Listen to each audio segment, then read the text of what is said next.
گئے بے شمار آقا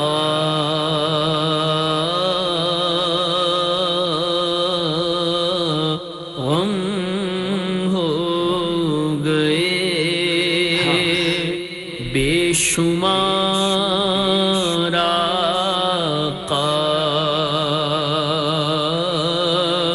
بندہ تیرے نثار آقا بندہ تیرے نثار آقا۔ میٹھے میٹھے اسلامی بھائیوں، اب چلتے ہیں دوسرے شعر کی طرف۔ اب یہاں اعلیٰ حضرت اسی عرض اور معروض کے سلسلے کو کنٹینیو رکھتے ہوئے عرض کرتے ہیں، بگڑا جاتا ہے کھیل میرا آقا آقا سنوار آقا۔ اب یہاں کھیل سے مراد کیا ہے؟ کھیل بگڑنا یہ محاورہ ہے کہ بنا بنایا کام بگڑ جاتا ہے، اور سنوارنا یعنی درست کرنا۔ اب یہاں عرض کیا کی جا رہی ہے نبی پاک علیہ الصلوۃ والسلام سے کہ یا رسول ہاشمی صلی اللہ تعالیٰ علیہ وسلم، میرا بنا بنایا کام دن بدن بگڑتا جا رہا ہے، یا رسول اللہ میرے کام کو سنوار دیجئے۔ صحابہ کرام علیہم رضوان بھی اپنے مشکل حالات میں نبی پاک علیہ الصلوۃ والسلام کی بارگاہ بے کس پناہ میں فریاد کو نہ ہوتے۔ اس پر میرے میٹھے اسلامی بھائیوں کئی احادیث موجود ہیں۔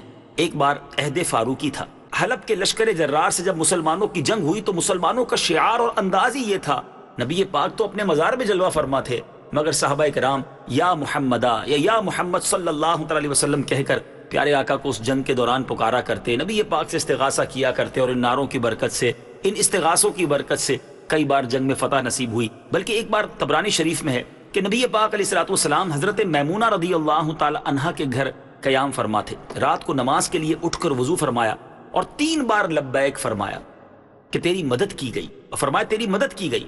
حضرت میمونہ نے عرض کی کہ حضور کس کو فرما رہے ہیں، کیونکہ وہاں کوئی بظاہر نظر نہیں آ رہا تھا۔ تو میرے آقا علیہ الصلوۃ والسلام نے فرمایا یہ راجز مجھے مدد کے لیے پکار رہا تھا۔ یہ راجز ایک صحابی کا نام ہے، حالانکہ میرے بیچ اسلامی بھائیوں وہ مکہ شریف سے نکل کر مدینہ شریف آ رہے تھے کہ ان کو غیر مسلموں نے گھیرے میں لے لیا۔ اس وقت انہوں نے امداد کے لیے پکارا تو نبی پاک علیہ الصلوۃ والسلام نے اپنے گھر سے گویا اس آواز کو سنا اور فرمایا لبیک تیری مدد فرمائی گئی۔ تو میرے بیچ اسلامی بھائیوں صحابہ کرام کا یہ انداز تھا کہ جب کسی مشکل میں ہوتے سرور کونین صلی اللہ علیہ وسلم کی بارگاہ میں التجا کیا کرتے، اور اسی انداز کو اعلیٰ حضرت نے اپنایا ہے کہ یا رسول اللہ میرے بنے بنائے کام بگڑ رہے ہیں۔ یہاں بہت ساری اس کی توجیہ پیش کی جا سکتی ہیں، ہم جو جس نیت کے ساتھ پڑھے، اگر آج کوئی کاروباری طور پہ پریشان ہے، کوئی اپنے گھریلو پریشانیوں کا شکار ہے، کوئی جناب اپنے فیملی کے اندر پریشانی کا شکار ہے، کسی کا کوئی مسئلہ ہے، بلکہ ہم سب ایک بڑی پریشانی میں تو ضرور گرفتار ہیں، اور اس کا خیال سب سے زیادہ ہونا چاہیے کہ ہم گناہوں کے مرض میں مبتلا ہو گئے ہیں، نیکیوں پر عمل کرنا بڑا مشکل ہو گیا ہے، شیطان ہمارے ارادوں کو پامال کر دیتا ہے، کئی بار نیت کرتے ہیں کہ اب گناہ نہیں کریں گے، پھر شیطان گناہوں میں مبتلا کر دیتا ہے، تو واقعی یہ بنا بنایا کھیل بگڑ جاتا ہے، بنا بنایا کام بگڑ جاتا ہے۔ تو نبی پاک سے التجا کرتے ہیں کہ یا رسول اللہ شیطان کے واروں سے بچنے کے لیے ہماری مدد کیجیے، جو جس پریشانی میں ہے اس پریشانی کو مد نظر رکھ کے اس شعر کو سنیں، پیارے آقا علیہ الصلوۃ والسلام ضرور کرم فرمائیں گے۔ اعلیٰ حضرت لکھتے ہیں بگڑا جاتا ہے کھیل میرا آقا آقا سنوار آقا، بگڑا جاتا ہے کھیل میرا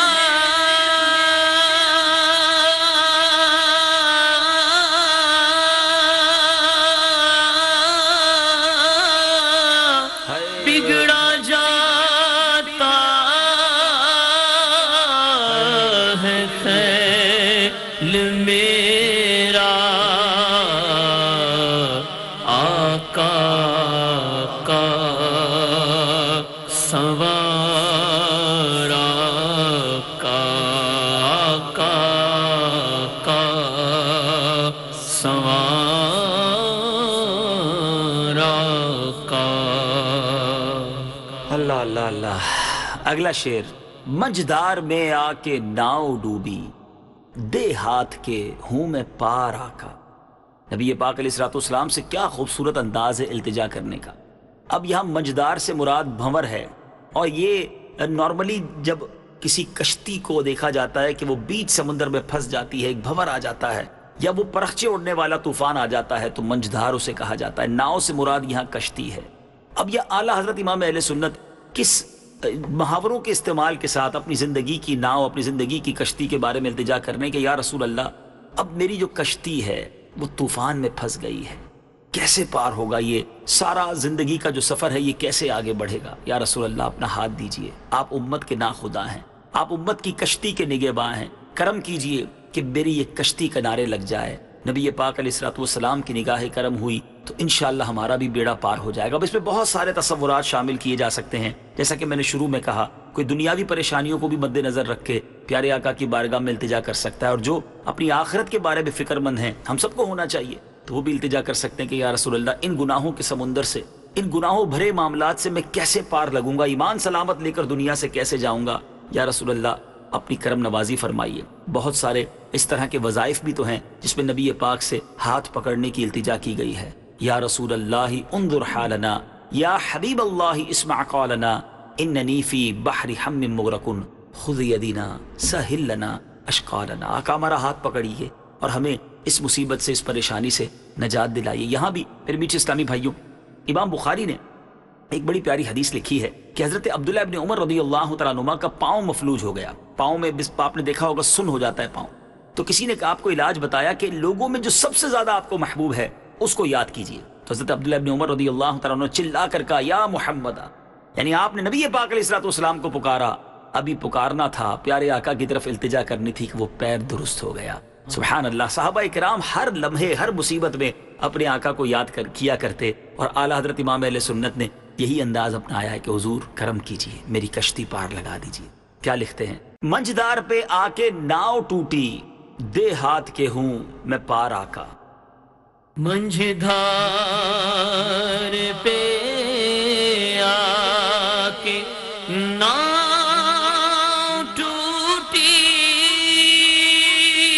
ہائے ہائے ہائے،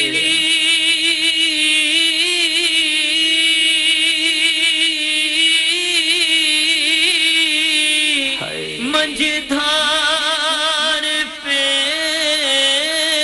آ کے ناؤ ٹوٹی، دے ہاتھ کے ہوں میں پار آقا، دے ہاتھ کے ہوں میں پار آقا۔ اسی انداز کو برقرار رکھتے ہوئے غمزدہ انداز میں عرض کرتے ہیں آقا، ٹوٹی جاتی ہے پیٹھ میری للہ، یہ بوجھ اتار آقا۔ اب یہاں ٹوٹی جاتی ہے پیٹھ سے مراد شکستہ ہونا مراد ہے کہ زندگی کی مشکلات سے، اس کے بوجھ سے کمر ٹوٹی جا رہی ہے، اتنا بوجھ ہو چکا ہے، آقا یہ بوجھ آپ اتار۔ للہ سے مراد خدا کے لیے، اور اتارنے سے مراد کہ ہم میری پیٹھ سے یہ بوجھ اتر جائے، ورنہ یہ پیٹھ ٹوٹ گئی ہے مشکلات پریشانیوں کے بوجھ سے۔ بڑا شاندار انداز ہے، خوبصورت انداز ہے، اور دلوں کو چھو جانے والا انداز ہے کہ یا رسول اللہ گناہوں کے بوجھ کی وجہ سے میری کمر ٹوٹی جا رہی ہے، دنیا کی مشکلات کے بوجھ سے کمر ٹوٹی جا رہی ہے، میرا یہ بوجھ اتار دیجئے۔ میرے میٹھے اسلامی بھائیو، امیر اہل سنت نے بھی اپنے مناجات کے ایک شعر کے اندر اللہ تبارک و تعالیٰ کی بارگاہ میں التجا، یہ جو پیٹھ جو گناہوں کی وجہ سے کمر ٹوٹنے کا انداز ہے، جو ذکر ہے وہ اس انداز میں کیا کہ گناہوں نے میری کمر توڑ ڈالی، میرا حشر میں ہوگا کیا یا الہی۔ تو اعلیٰ حضرت سرکار علیہ الصلوۃ والسلام کی بارگاہ میں عرض کر رہے ہیں کہ آقا پیٹھ پر بہت بوجھ ہے، آپ کریم ہیں، اس بوجھ کو اتروا دیجئے، اس بوجھ کو اتارنے میں مدد فرمائیے، آپ کرم فرمائیں گے تو یہ بوجھ اتر جائے گا اور زندگی بھی آسان ہو جائے گی، آخرت بھی آسان ہو جائے گی۔ کیا خوب بات لکھتے ہیں کہ ٹوٹی جاتی ہے پیٹھ میری للہ، یہ بوجھ اتار آقا۔ ٹوٹی جاتی ہے پیٹھ میری،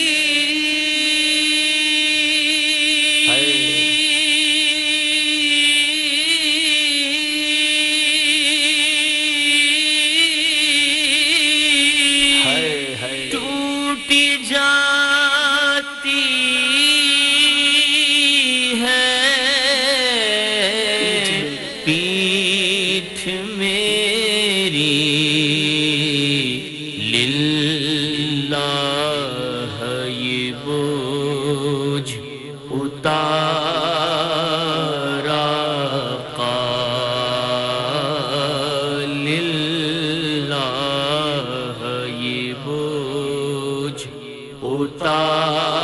مختار آقا۔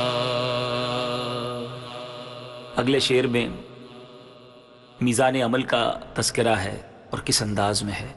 ہلکا ہے اگر ہمارا پلہ، بھاری ہے تیرا وقار آقا۔ یہاں ہلکا سے مراد کم وزن، پلے سے مراد ترازو کا جو پلڑا ہو، اور وقار سے مراد مرتبہ و مقام ہے۔ قیامت کے دن اعمال تولے جائیں گے۔ آقا کی بارگاہ میں عرض کیا جا رہا ہے، یا رسول اللہ یقیناً گناہ بہت زیادہ ہیں، نیکیاں بہت تھوڑی ہیں، ہمارا پلہ تو ہلکا ہی ہے۔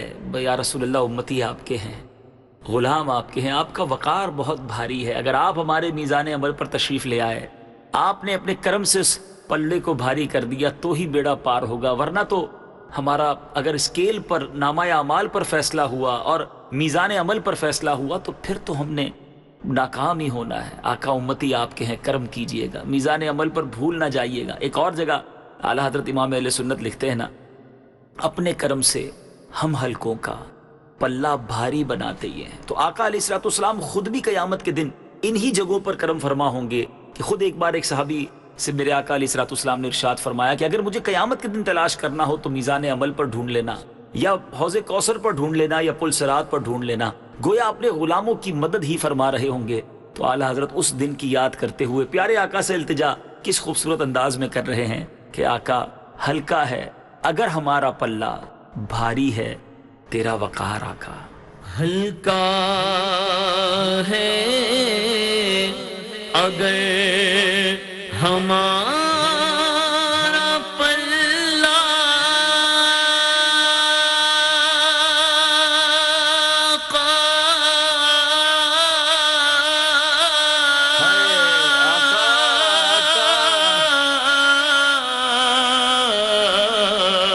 ہلکا ہے اگر ہمارا پلہ،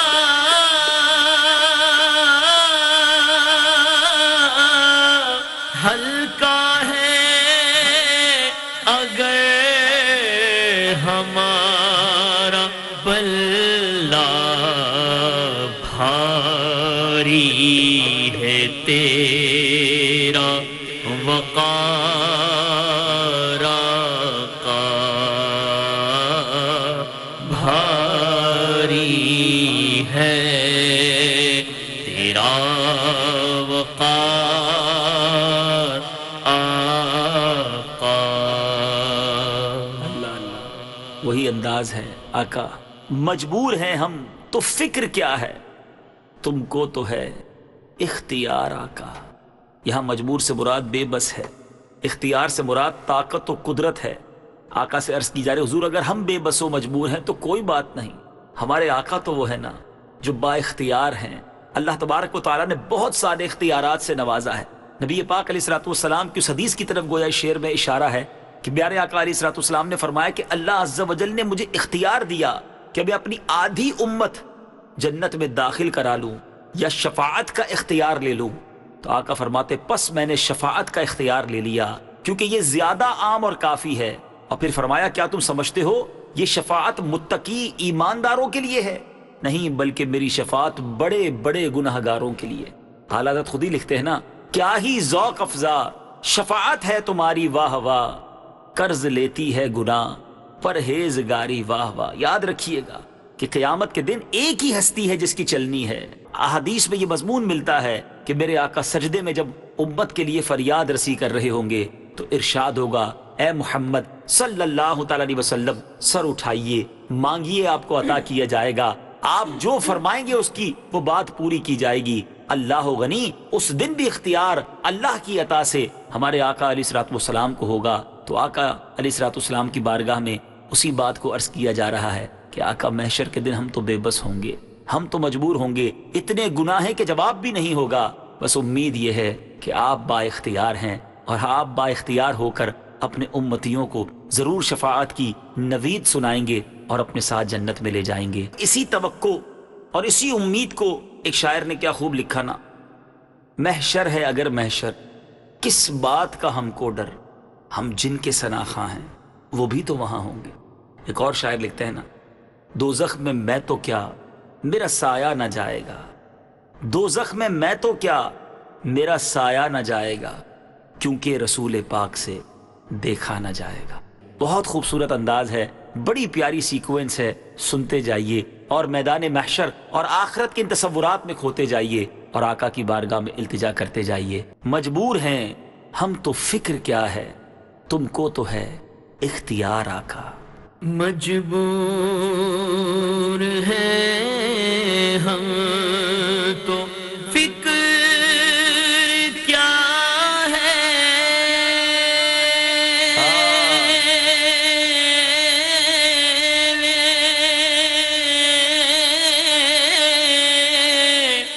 مجبور ہیں ہم تو فکر کیا ہے،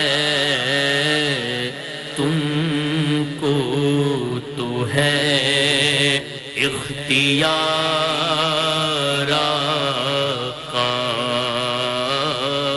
تم کو تو ہے اختیار